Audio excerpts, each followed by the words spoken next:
चलिए तो एक और क्वेश्चन डिस्कस करते हैं थर्मोडायनेमिक का। तो यहाँ पे क्या बोल रहा है, अ mono atomic gas at pressure P1। एक मोनो एटॉमिक गैस है जिसका प्रेशर P1 है, ठीक है भैया, एंड वॉल्यूम V1 है।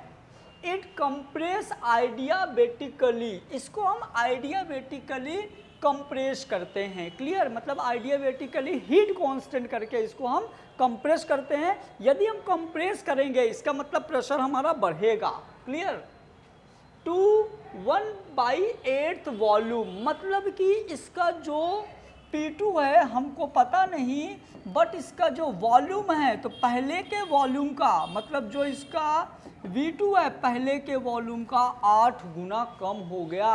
तो V2 अपॉन V2 equal to V1/8 original volume. What is the final pressure of the gas, तो गैस का फाइनल प्रेशर क्या होगा, तो इसको हम करेंगे आइडियाबेटिकली constant.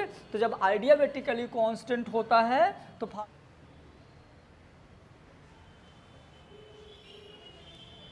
What is the final pressure of the gas, तो आपको गैस का फाइनल प्रेशर कैलकुलेट करना है। कोई टेंशन की बात नहीं, बहुत आसान क्वेश्चन है, इसलिए आसान क्वेश्चन है कि हमको आइडियाबेटिक के लिए प्रेशर एंड वॉल्यूम का रिलेशन पता है। तो आइडियाबेटिक के लिए प्रेशर एंड वॉल्यूम का रिलेशन क्या हो जाएगा, तो PV की power gamma equal to constant होता है।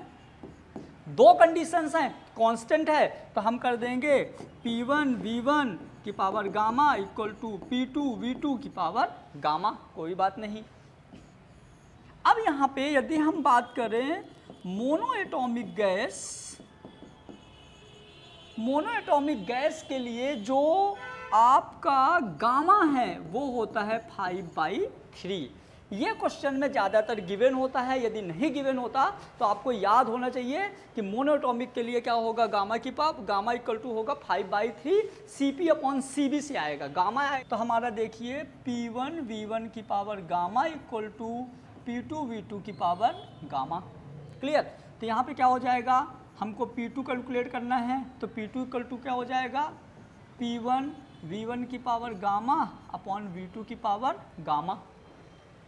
अब यहाँ पे आप ऐसा करो, P2 equal to P1 V1 upon V2, power same है तो हम सेम ले लिए गामा, क्लियर। तो यहाँ पे क्या हो जाएगा, P1 V1 अपॉन V2 क्या है V1/8, तो इसका पावर है गामा मतलब 5/3, समझ गए। तो क्या हो जाएगा, ये हो जाएगा P2 इक्वल टू V1 से V1 कैंसिल आउट, तो बचेगा हमारा P1 इक्वल टू 8 की पावर 5/3। हम P1 इक्वल टू 8 को लिख सकते हैं 2/3 की पावर 5/3, 3 से 3 कैंसिल आउट, तो यहाँ हमारा बचेगा P1 2 की पावर 5। तो ये हो जाएगा P2 equal to P1 into 2 की पावर 5। तो आप इसको क्या कर दोगे कि P1 इक्वल टू 2 2 2 2 2,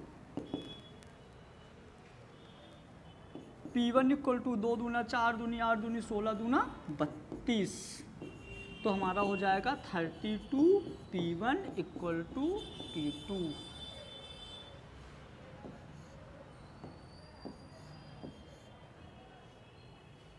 कोई दिक्कत नहीं, तो आपका जो आंसर हो जाएगा तो ये हो जाएगा 32 P1।